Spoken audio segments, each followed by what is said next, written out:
What's going on, folks? This is Yardy Views and Reviews, right? I'm going to change it to a Yardy Masculinity and Dating channel. Some kind of title that fits that. Reason being is because what I'm going to break down in my presentation is missing from these spaces, and especially when it comes to certain social hierarchies of men in these spaces, which I'm going to address in another video. But a lot of times in these spaces, because of how I guess the women are responding to the men today because of feminism and how gynocracy has taken over the society, um, men either respond a couple of ways. Either respond and walk away from the dating scene, which I have no issue with doing that, because you don't want to keep rewarding a market that's not beneficial to you. Nobody in business does that. Or it's guys telling you spin plates, or you're weak if you want a girlfriend, and you're not a real man, or it's feminine if you want a girlfriend. None of that is historically true. None of that in all of history of mankind is true that if you wanted a woman or if you wanted a companionship with a woman meant you were weak as a man. If you was weak as a man, God would have never made Eve for Adam. Woman wouldn't exist if that were true. Right? Is men strong in solitude or stronger in solitude? Yes. And I'm going to break that down. But never in the history of man, with all our conquest and our conquering and doing things for the purpose of mastering ourselves, not necessarily for the woman, but for mastering ourselves. And just for the fuck of conquering the game. It's just that women were the byproduct of our masculinity because women were attracted to men who mastered themselves. Because when men master ourselves in anything, we tend to get accolades. We tend to get things as a reflection or reward for how we've mastered that game. Like you master the art of public speaking. So the byproduct of that or the reward of that is now you're the speaker and you might get paid to speak at rallies and things of that nature. You know what I'm saying? Or you're really good at fighting and you become a championship. The byproduct of that is that women like women that can fight. Or you get money from it. You feel what I'm saying? Or you become really good at playing video games. You're a gamer. So now you become a game developer as the byproduct of you being good at playing video games. And people like seeing you play video games, and you're good at playing tournaments and beating people at tournaments. So they want you to come to the tournament and advertise their game product as a result of you being good at video games. Because you mastered yourself in the art of playing video games, being really good. And as a byproduct, you get things that are attracted to your value. Women are attracted to your value. Men are attracted to your value. You get that as a byproduct of you being a valuable person because you mastered yourself by putting value into you and then using the value acquired into yourself to conquer the world with your value. So people are attracted to you because you turned yourself into a valuable guy by mastering yourself and mastering, what environment you're in. Right? And nothing is wrong. At the end of that, you want a girlfriend or you want a wife because you want to pass something down or you want feminine companionship. Nothing wrong with that. You want a woman around you. If that's what you want to do. But remember, a man's life is about mastering yourself and then playing the game of life to get what you want out of life and what you desire. Right? But you gotta master yourself and be a valuable person to get the value out of what you desire out of life.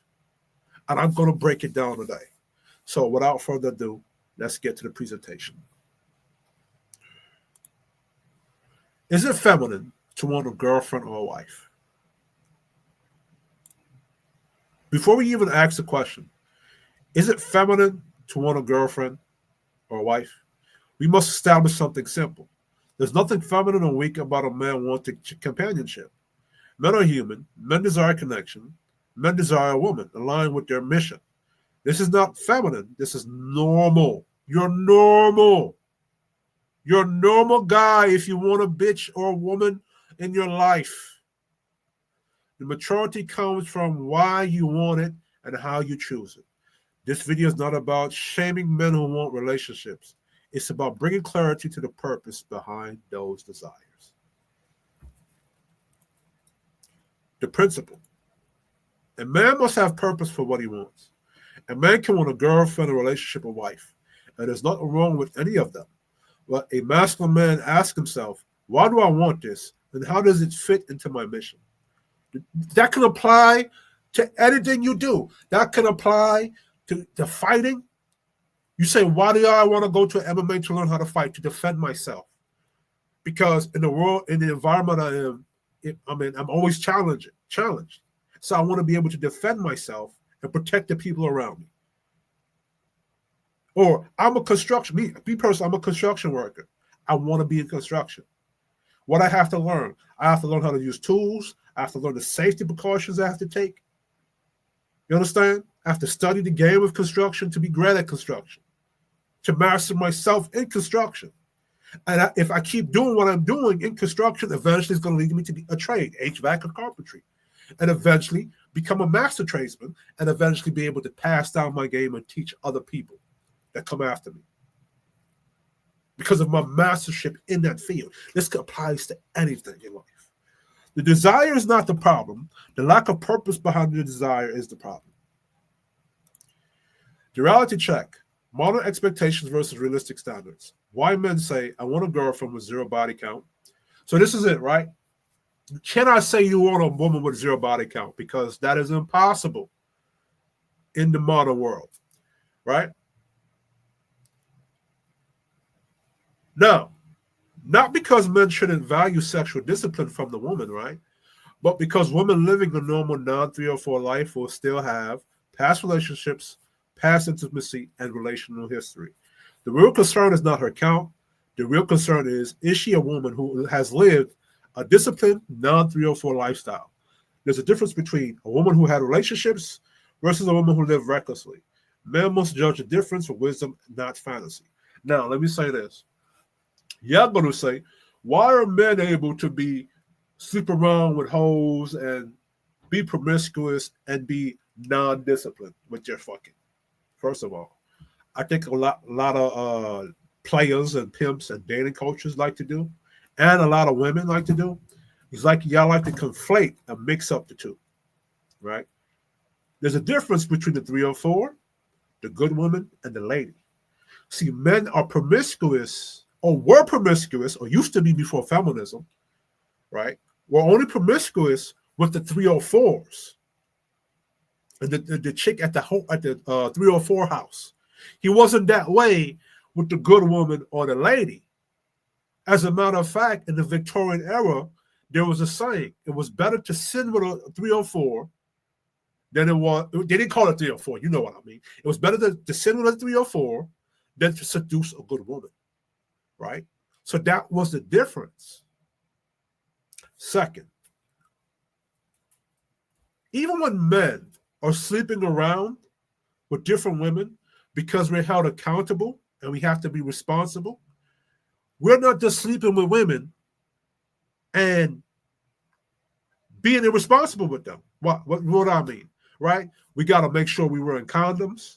We got to make sure that we get tested and she's tested. We got to give her instructions. Hey, go get tested.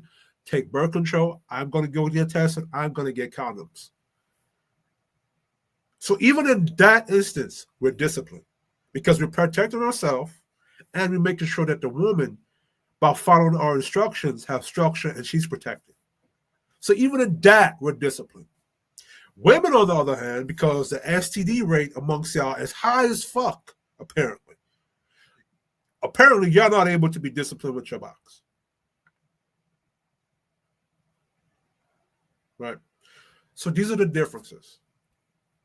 You know, every time we talk about men being able to be promiscuous and women being able to be promiscuous, the women always ask why men always being promiscuous. And you know what they're not saying? Are able to be promiscuous. And you know what they're not saying, but they are saying?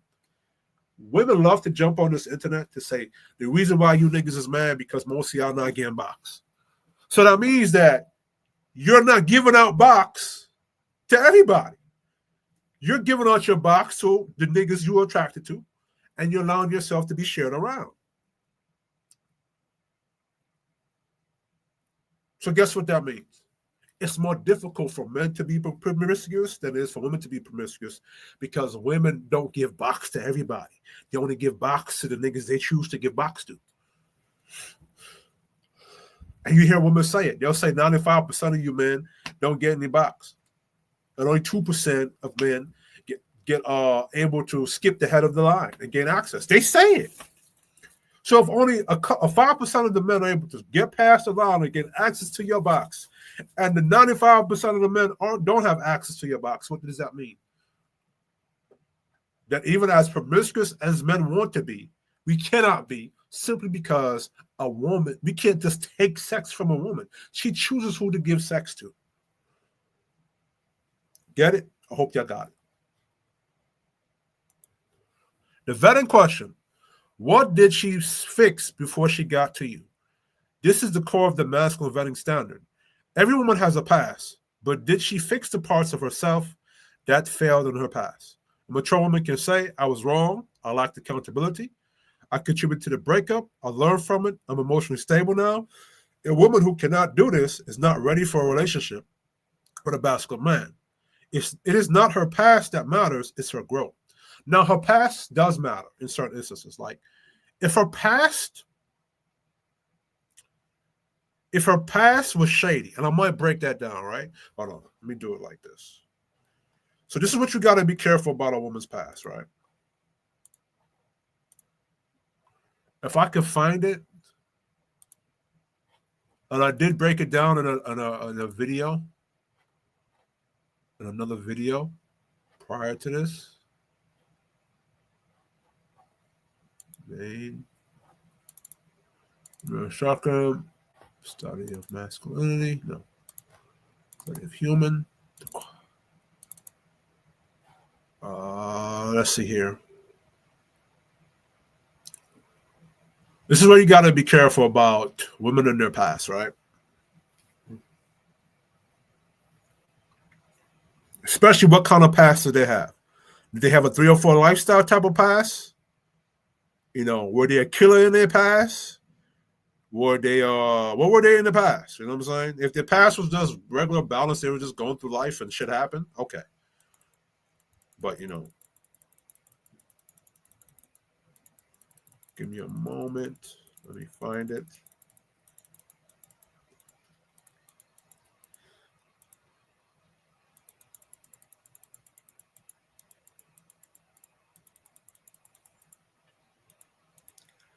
All right, so this part.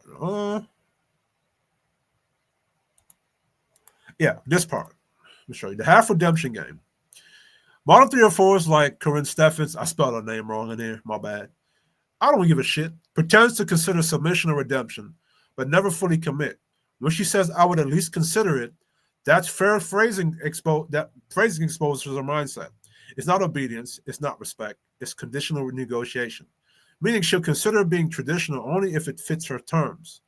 The product she's actually selling, what these women offer men is short-term gratification, not long-term legacy. Their value proposition, their value proposition is sex, vibes, fun, girl energy. Maybe I've changed language, but beneath that, there's no structure, no spiritual submission, no long-term family vision, right? So that's the problem with women with certain paths, 304 paths, right? And I think I also broke it down in here too. Give me a second.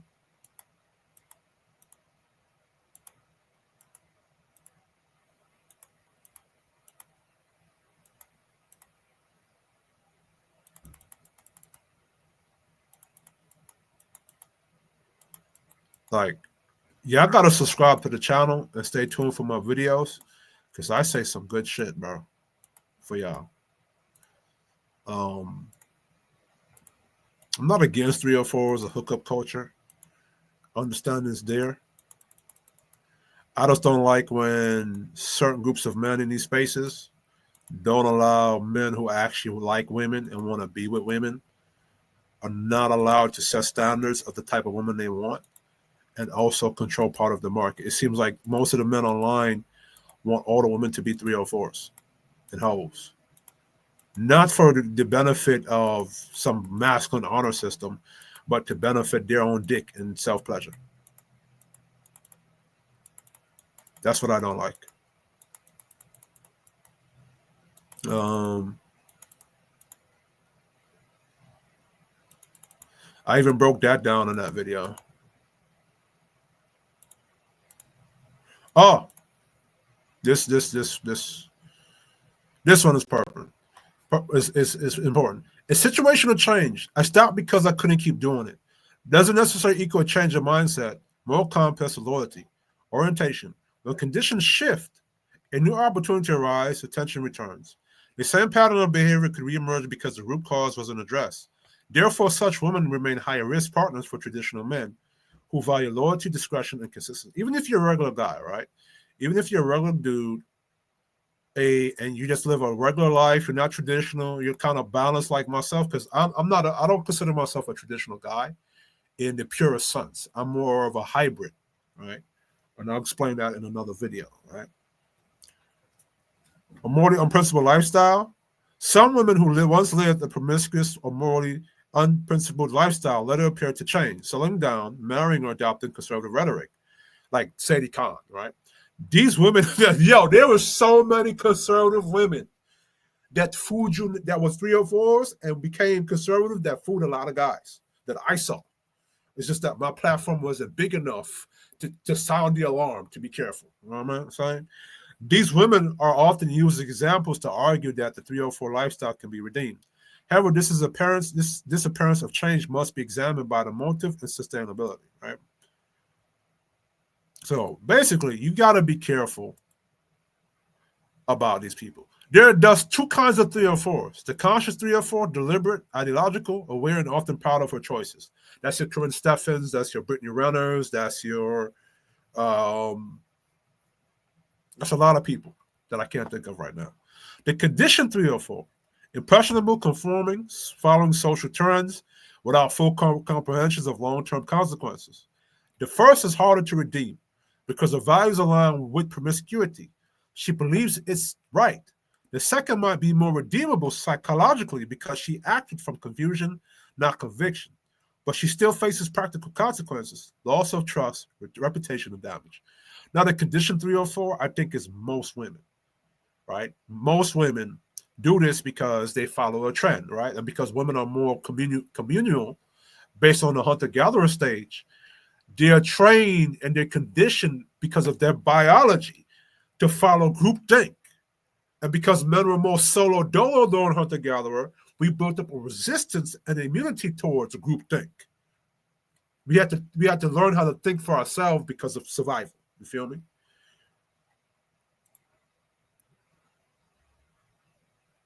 All right. So, you got to be careful with a woman's past, and it is hard to identify the two. To be honest with you, even for me, right? And for as much as I know, right? And when I say it's hard to identify the first time, a lot of time you just gotta date women and let it draw out and see who's who, because eventually they reveal themselves. And that's why you got to constantly date women. You got to constantly date women. You got to constantly date women, different women. I'm not even talking about sex. You know what I'm saying? I don't use sex as the metrics. I don't have sex on the first date. I used to in my 20s because that's what the culture was doing, but now I don't, because I recognize that women like to use sex as the gateway to manipulate resources out of men. So even when she's giving you sex, right, that doesn't mean she like you or respect you. You know what I'm saying? So I believe if a woman wants sex from me, she got to respect and contribute to me. If I take you out on a nice date, then you cook and clean for me after that. If I tell you that I'm a construction worker, do you buy me some new work boots or tools or something? Shit. You know what I'm saying? The personality stability check. Two questions matter more than anything. Is she emotionally stable? Can she regulate her emotions? Does she argue and communicate? Is she chaotic or grounded? Can she handle correction? Do you like her personality? Not the fantasy of who she could be, but who she actually is. Her energy, her mindset, her femininity, her respect level, her cooperation, her discipline. Men must stop dating potential and start dating patterns, right? So it's not about you being weak because you want a girlfriend. You can want that. It's how you get into how you what structure behind what qualifies a girlfriend to be a girlfriend. What qualifies a wife to be a woman to be your wife? You know what I'm saying? And have you mastered yourself yet? And have you become a valuable person? Like Kevin Samuels been trying to teach y'all, rest in power. Like the Angry Man trying to teach y'all, right? The difference is Angry Man teaches you to be a valuable person for yourself. And I'm telling you how you can use, like I'm teaching you how that value can translate in every arena of your life outside of just women. But when you do want to get to the woman and you do want to date a woman, you have to be a valuable guy to get valuable women to you, right? Now, because you're a valuable guy, the bad woman are going to want access to your value too. So this is where you have standards and barriers to access to you come to play, because your barriers and you being a valuable guy and you recognizing your value, right? You're going to now have to discern what the bad woman from the good women, right? And you have to look at the good woman and the bad woman from the objective framework, and then what's a good or bad woman that is relative to you. What's a good woman? Her mindset, her femininity, her respect level, cooperation, and her discipline. What does these things look like for you? And you have to define that for yourself, right? I have to define that for myself.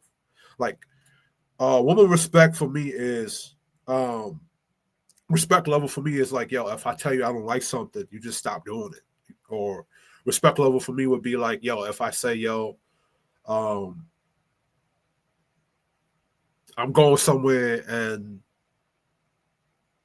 I might need bus fare for something, and I ask a chick for some bus fare, and I've had women do that, right? Because a lot of the women that are around me, they know me that if I ask you for MetroCard or some bus fares, because I'm going to go look for work, and I'm trying to get to a job, and I might not have it that week to go get myself to work. So women around me know this about me already, right? That if I ask a chick, yo, can I get a bus fare or something, or some change? They give it to me because they know what I'm going to do. Like a lot of women around me know that I work. I work and I grind for my shit. So they have no problem with me with that. They know me. Right. So that's what respect looked like for me, or contribution looked like for me. You feel me? A woman shows value through her contribution, not through her beauty, not through her body, not through her sexuality. Her contribution is her value. Ask, how does she make your world better? Does she add order or chaos? Does she stand beside your mission? Does she fit into the man you're becoming? Can she be the reflection you desire? Does she elevate your life? A girlfriend should contribute. A wife must contribute. Contribution is the dividing line between relationship and legacy, right? Value alignment, does she fit your direction? A masculine man life has a direction. Therefore, the question is, does this woman align with my direction? Or will she interrupt it? A woman can only be valuable if she fits into the ecosystem of a man's purpose. If she can't contribute to your mission, she cannot be your wife. If she cannot respect your leadership, she cannot even be your girlfriend, right? Give me the dude that's teaching y'all that, right? This. It's not not feminine for a man to want a girlfriend, a relationship, or a wife. The masculinity or femininity of those desires comes from the purpose behind them. A man becomes feminine when he wants a relationship without mission, structure, or direction. A man becomes masculine when he chooses a woman based on realistic standards, emotional maturity, accountability, stability, personality alignment, contribution, mission compatibility. The issue is not what a man wants. The issue is why he wants it and how he vets it. A girlfriend must align with his lifestyle.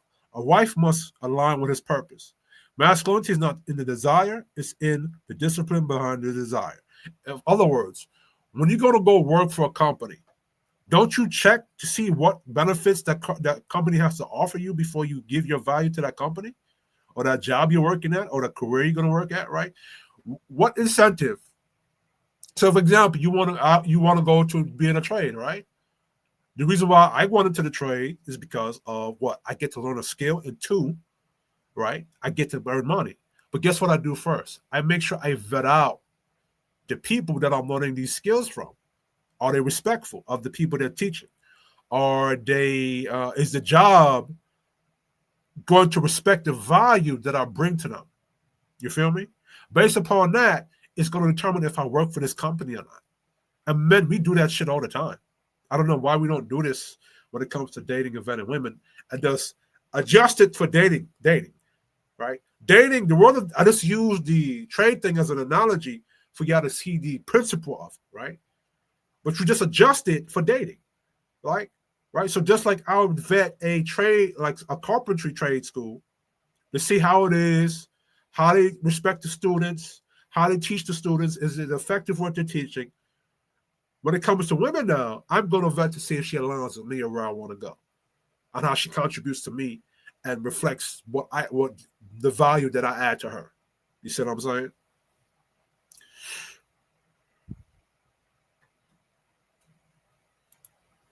Addressing the man who says it's weak to want women. There's a trend in modern spaces, YouTube, podcasts, game guys, players, pimps, where men claim it's weak for a man to want a girlfriend. It's weak for a man to want a wife. A real man doesn't need a woman. This is historically and biologically and spiritually incorrect. In reality, it has never been weak for a man to pursue a woman. It was always been weak. What has always been weak is when a man loses himself in a woman because he has no structure, mission, or purpose before choosing her. That's the true weakness. Men are the strongest in solitude, and that's historical, right? So it is true that men moving solo dolo is when a man is the greatest in his potential, right? Men are at their worst, most dangerous, and most decisive when they're alone. Why? When a man is solo, he answers to no one. He carries only his own consequences. He can be ruthless if he needs to be. He can move with aggression or strategy. He could destroy threats without worrying about who pays for the fallout. This is why our warriors isolate. Kings step away from the court. Prophets go into the wilderness. Young men go through rites of passage alone. When a man is alone, he can unleash his full masculine nature without restraint because it only affects him. And that's what nature and the environment requires of him to survive. Why men tone down around women, right? A man around a woman, girlfriend, or wife must discipline his masculine aggression. Not neuter it, not soften it, not bow to her, but discipline it. Because unrestrained masculinity can be destructive. A man can speak with authority, correct with firmness, use righteous anger, set order, lead decisively. But he cannot treat his household like the battlefield. A woman cannot survive the raw version of a man that only other men can handle. And that is why masculine men regulate themselves around family, not out of weakness, but out of responsibility. It's similar to why male elephants don't stick around with the female elephants, right? Because a lot of modern feminists, they look at that as, okay, see, it's the elephant is a matriarch, and the female elephants they rule, and then the matriarchs are blah blah blah blah blah. No, the reason being is that the male elephant, when he's in musk, and there's something else that happens to him, right? Because he's so fucking massive and big, when he's in musk, and there's like some kind of gland in his brain that when he's in musk, it irritates the fuck out of them, and they become all super dangerous. That if they're in that elephant, in the tribe of elephants, he can kill those female elephants. He can kill all of them. That's how big. Because male elephant bulls are fucking massive, and when they get into their aggression of masculinity and their musk, and on top of whatever gland is irritating them, they can kill those female elephants. So anytime they go around the female elephants is during mating season, and after they're done, they move the fuck alone because they're just that raw. and they're just that fucking massive that they can kill the female elephants. That's why they don't. That's why they don't stick around. They keep it moving. That's how dangerous they are, right? So that's how men can be, right? Women cannot handle the raw aggression of men. You feel me? So now, and then we understand this. We understand that. You feel me? So I'm saying? So we got to kind of like not neuter ourselves, but kind of tone it down just a bit, but keep just enough there to where now I got to speak loud. I got to correct you with firmness or use righteous rage, right? Or set order down. You feel me? Even a lion, right? Why do you think a lion will go on a 2 to 3 day sojourn or do his sojourn? Why do you think that is? Because a lot of his energy gets nerfed when he's around those female lioness, and he has to do that. Feel me? A lot of y'all think because, it's more. Why do you think it takes more than one female lion to tackle that male lion? But you notice when that male lion gets fucking agitated and he really turn up, none of them bitches can do, none of the female lions can do nothing to him. Anyway, especially if it's more than one male lion. All it takes is 2 male lions to fuck up the multiple female lions. Anyway, the street analogy. In the streets, a man can move like an animal because everything he does returns only to him. If you punch a man in the face, if you get locked up, if you fight, if you retaliate, you alone pay that price. You're not endangering a wife, a girlfriend, children, household reputation, and family safety. The streets function like the wilderness did in ancient rites of passage.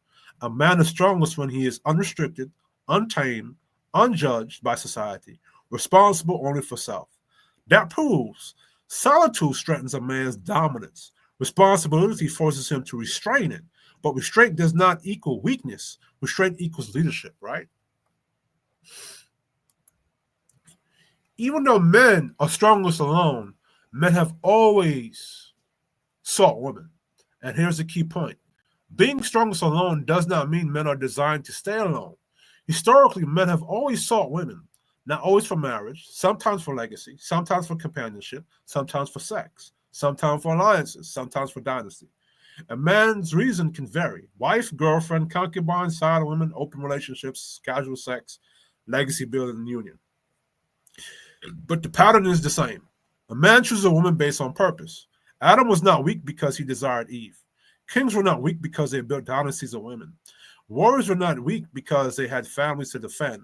Weakness only enters when a man loses mission, not when he gains a woman.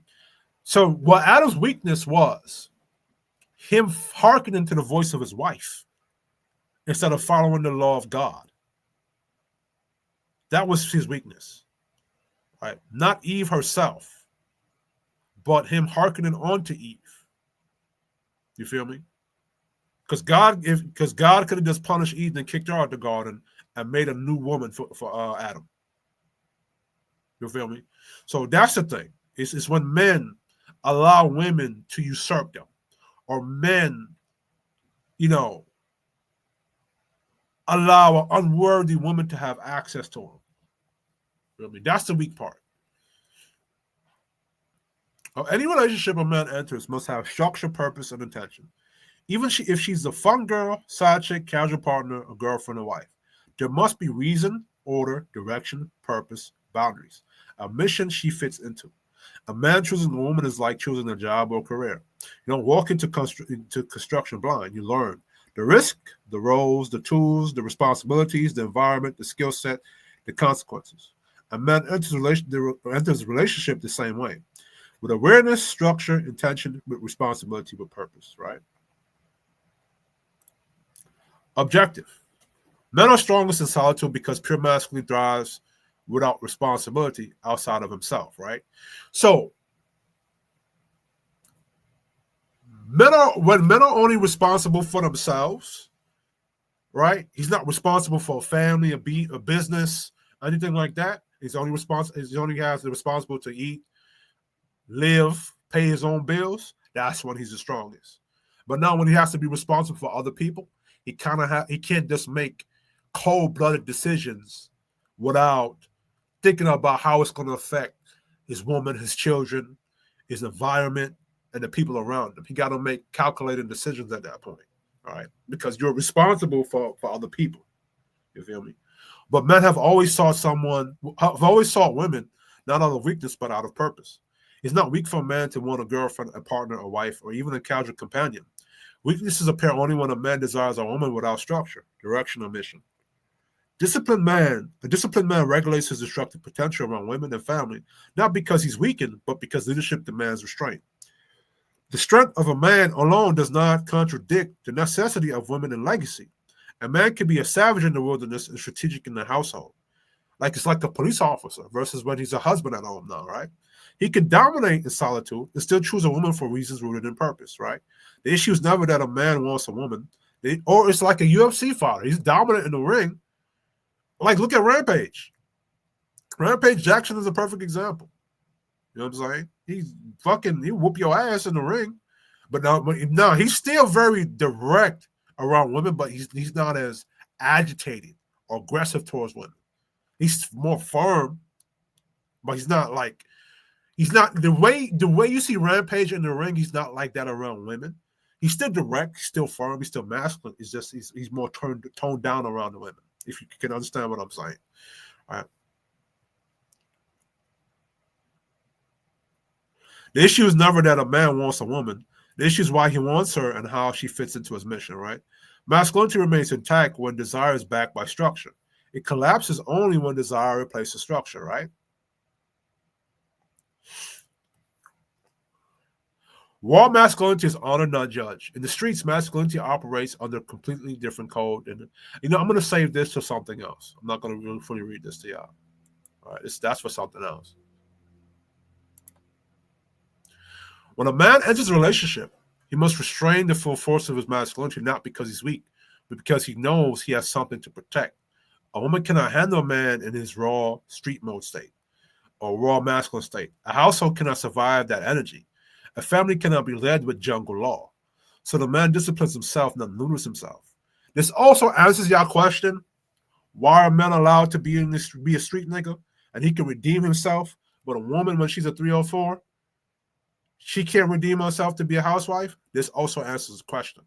Because street niggas, or not even just street niggas, any kind of dude that you've been through some harsh shit or whatever field you're in. But in the context of street niggas, right? We understand.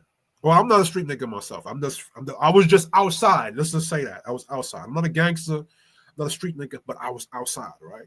And I had to be a certain way to survive those elements, right? We understand that now when we're walking into the world of civilian life and we want a family and children and shit like that, we got to tone that down. You feel me? We cannot bring the law of that street into the family life. Now, we can teach game, we can teach wisdom to our children, and to our women too, but we cannot bring that energy to that. Because the law of the streets demands certain things out of your masculinity that in a household that's not suited for a household. You understand? I don't know if y'all don't understand that or not, right? So the man disciplines himself, not neuters himself. Men weaken externally because they must operate within the rules of society, but men strengthen internally because now they operate with purpose. It's two different kinds of strength, right? So it's two different kinds of strength. Because now in the world of fighting, you have to be chaotic. In the world of street niggas, you have to be chaotic. That's what it demands. In the world of the military, right? Even though that's more disciplined, you still gotta be chaotic in the world of military, in the military life. Any space where it's male dominated, it's going to require certain levels of chaotic masculinity or highly aggressive masculine energy. And then now, when you get back into the society of civilization, you kind of got to nerf that. And now it becomes a purpose. Even though the military is more disciplined and controlled, right? Same thing with firefighters, same thing with police officers or whatever. But You know what I'm saying? Like police officers, firefighters, and military people, they're perfect examples, right? Because they gotta be raw aggressively, but they still gotta be controlled because there's rules in those different respective fields. You feel me? But you still got to be chaotic because you're dealing with chaos every day. That's what those fields demand of your masculinity. You know what I'm saying? Now, when a police officer, he takes off his badge, when a military person comes back home to regular life, he got to now tone that down. Right? He can't be the same way he was on the battlefield like he would be to his wife or be around everybody else. Now, there's times where he has to protect others and defend himself. He has to go into that mode, but then now he has to contain himself and go back after that situation ends. You see what I'm saying? The social hierarchy of men, all right? While players pimp, no, know what? That's going to be for a different video. That's going to be a separate video. You know what? I'm going to go into it a little bit, just a little bit. While players pimp shame men for wanting a girlfriend, let me break this down properly because a lot of men don't understand the social hierarchy of masculinity, right? So, the social hierarchy of pimp, players, and max. This category of men lives in a non-traditional ecosystem. The world is built on casual sex, rotation, non-monogamy, multiple women, long relationships, fast access, short-term pleasure, zero commitment. They aren't building households. They aren't building families. They don't want to be responsible for women. They don't want women to be responsible for them. So naturally, this hierarchy is not aligned with traditional men. You can learn certain charisma, certain confidence, certain social dynamics from them, sure. But when it comes to building a girlfriend, a wife, or a family, that's not their lane. So we're going to end it right there because I want to make a separate video because there's some good shit I dropped over there, right? In closing, it's not weak if you want a woman to be a girlfriend or your wife, especially if you want to pass something on. It's just that you got to go about it with structure and discipline, unlike how I told you in the video, right? You can't just go get a girlfriend or wife and you don't know why you want these things for yourself, right? That applies to anywhere in the game. Why would you go be a NASCAR driver if you don't know why you want to drive a car, race a car? Why would you do that? Why is being a NASCAR driver important to you? You know what I'm saying? Why is being a construction worker important to me? Why? I think I fit better because I have ADHD. It's better for me to work in a environment where I get to use my hands all the time. And I'm a Renaissance guy. I like building stuff. Like the same. What I'm going to eventually do is I'm going to take a liberal arts class. I'm going to go back to school to learn how to write, to learn how to read and comprehension. Even though I'm very intelligent, I just like learning how to write and learn how to improve myself all around. You feel what I'm saying? So, to add, with the common environment when it comes to technology and AI, it's in my opinion that technology and AI is only going to be as good as a human being that's interfacing and programming with it. So I want to make sure that I am good physically, mentally, and intellectually. I know how to write, reading comprehension. I can fight. I'm physically capable. So now when I'm interfacing with technology and AI, the AIs can reflect my greatness and my talents. So, you know what I'm saying? See, I can explain why I want to get into things. And you got to know why these things matter to y'all. Anyway, this is Kish or Yachty Views and Reviews. Remember to like, share, and subscribe.